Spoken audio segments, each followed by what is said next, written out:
এই দুনিয়াতে আপনি কেমন মানুষ এটা সবচেয়ে বেশি কে জানে বলেন তো? আপনারা বলেন তো। পরিবার বেশি জানে না? এটা তো স্বাভাবিক জ্ঞানেই বোঝা যায়। আপনার পরিবারে জানে আপনার ব্যবহার কেমন, কারণ তার সাথে সময় বেশি দেন। অনেকে আছে বাহিরে ব্যবহার অনেক ভালো, কিন্তু ঘরে গেলে ব্যবহার হয়ে যায় একদম ডাকাতের মতো। আছে না নাই? বাহিরে অনেক ভালো, ব্যবসা করতেছে অনেক ভালো, বন্ধুদের সাথে অনেক ভালো, অমুকের সাথে অনেক ভালো, মানে এলাকার মানুষের সাথে অনেক ভালো, কিন্তু তিনি যখন ঘরে যান, ঘরের পরিবারের লোকদের সাথে, ঘরের বিবির সাথে তিনি ভালো ব্যবহার করেন না। পৃথিবীর সব মানুষের সাথে আপনি ভালো ব্যবহার করবেন, কিন্তু ঘরের বিবিদের সাথে, মেয়ের সাথে যদি ভালো ব্যবহার না করেন, আপনাকে ভালো ব্যবহারকারী বলা হবে না। আপনি ঘরে ভালো ব্যবহার করতে হবে। কোথায় বলুন? কোথায় ভালো ব্যবহার করতে হবে? ঘরে ভালো ব্যবহার করতে হবে। আপনি সবাই নিজেকে জিজ্ঞাসা করেন তো, নিজেকে জিজ্ঞাসা করেন যে আপনি আপনার বিবিকে জিজ্ঞাসা করবেন যে বিবি সত্য কথাটা বলবো, অথবা তাকে জিজ্ঞাসা করার দরকার নাই, আপনি আপনাকে জিজ্ঞাসা করেন যে আপনি কি আপনার স্ত্রীর কাছে একজন ভালো স্বামী কিনা। আপনি জিজ্ঞাসা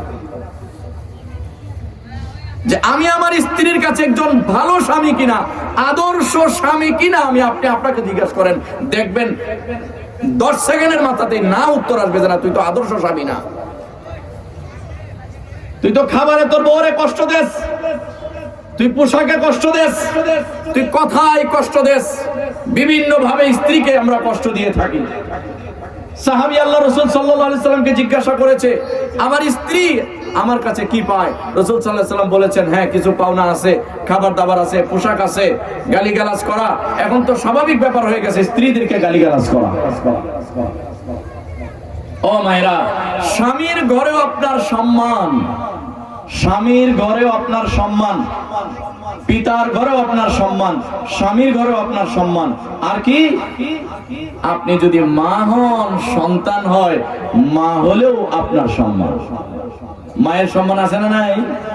আল্লাহ পাকের নবী সাল্লাল্লাহু আলাইহি ওয়াসাল্লাম সাহাবী জিজ্ঞাসা করেছিলেন মায়ের হক, বাবার হক সম্পর্কে রাসূল করিম সাল্লাল্লাহু আলাইহি সাল্লাম পরপর 3 বার বলেছেন মায়ের হক, একবার বলেছেন বাবার হক, চতুর্থবার বলেছেন বাবা, 3 বার বলেছেন মা, চতুর্থবার বলেছেন বাবা।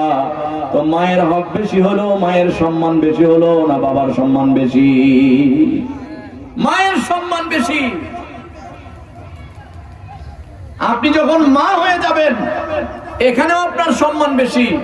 তো জীবনের 3টা স্তর মেয়েদের, সন্তান হিসেবে পিতার ঘরের একটা স্তর, স্ত্রী হিসাবে স্বামীর ঘরে একটা স্তর, সন্তান হওয়ার পরে মা হিসাবে মহিলাদের একটা স্তর।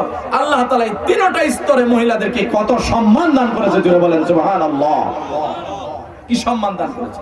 আর আমার পর্দানশীল মা বোনেরা, এই সম্মানকে উপেক্ষা করে, সম্মানকে ভুলে গিয়ে তারা অন্য এক জায়গায় তারা সম্মান খুঁজে। আল্লাহ তাআলা কি বলছেন?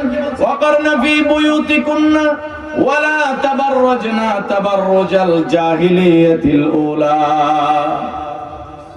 মহিলাদেরকে কয়েকটা আদেশ করছেন, তার মধ্যে একটা আদেশ হলো তোমরা তোমাদের ঘরের মধ্যে, তোমাদের নিজস্ব জায়গার মধ্যে, তোমরা বেড়ার ভিতরে যেখান থেকে তোমাদের দেহ, তোমাদের সৌন্দর্য দেখা যাবে না, নিরাপদ আশ্রয়ে তোমরা থাকবা, এটা আল্লাহ পাকের আদেশ। ওয়ালা তাবাররাজনা তাবাররুজাল জাহিলিয়াতিল উলা, আর নিজেদের দেহ, নিজেদের সৌন্দর্য তোমরা প্রদর্শন করবা না। এর মধ্যে কোনো কামিয়াবি নাই, এর মধ্যে কোনো সফলতা নাই, এর মধ্যে কোনো উন্নতি নাই। আল্লাহর হুকুম মানার মধ্যে দুনিয়া এবং আখিরাতের কামিয়াবি। নিজেরা যেটা মনে করতেছেন, নিজের সৌন্দর্য মানুষকে দেখাবেন, নিজের রূপ আর লাবণ্য মানুষকে দেখাবেন, নিজের সুন্দর সুন্দর পোশাক পরে মানুষের সামনে ড্যান্স করবেন, এর মধ্যে কোনো কামিয়াবি নাই। দুনিয়ার মধ্যেও ক্ষতি, আখিরাতের মধ্যেও ক্ষতি, ঠিক কিনা জোরে কর? দুনিয়াও ক্ষতি, আখিরাতও ক্ষতি। দুনিয়ার ক্ষতি তো আমাদের চোখের সামনে, দুনিয়ার ক্ষতি আমাদের চোখের সামনে। কত নারীরা এই সমাজে আমাদের চোখের সামনে পত্রপত্রিকায় আমরা দেখি বেইজ্জতি হচ্ছে, অপমানিতা হচ্ছে, লাঞ্ছিতা হচ্ছে, জীবন পর্যন্ত চলে যাচ্ছে, জবাই পর্যন্ত করে ফেলতেছে। বস্তা ভিতরে বন্দি করে জবাই করে 40টা টুকরা করে বস্তা বন্দি করে ওই যুবতী নারীকে নদীর মধ্যে পানিতে ফেলে দিচ্ছে। ঘটনা ঘটছে কি ঘটছে না?